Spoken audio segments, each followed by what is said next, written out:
Olá, meus amigos, aqui João Rodrigues, prefeito de Chapecó. Estou recebendo aqui meu querido amigo Daniel, é haitiano que veio para Chapecó, lutou muito, trabalha muito. Ele aqui na nossa cidade se converteu.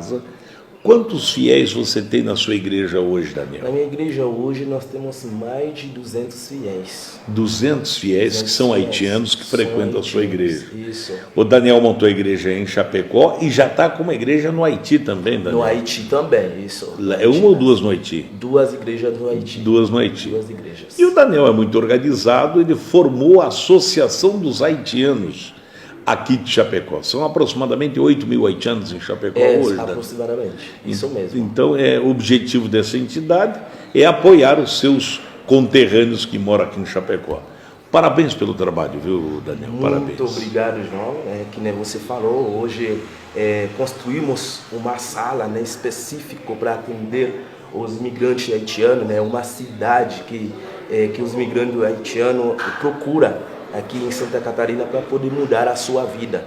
Então nós temos essa sala lá própria, já estamos com a associação registrada. Então muito obrigado por esse grande apoio, né? E muito obrigado mesmo, Deus abençoe. Ok, que faça um grande trabalho, tudo certinho, corretinho, ajude seus irmãos sofredores que vêm do Haiti e que consigam uma vida melhor aqui com muito trabalho, né? Isso. Mas com muita dedicação. Isso Tá bom. mesmo. Um abraço, gente. Felicidades. Muito obrigado.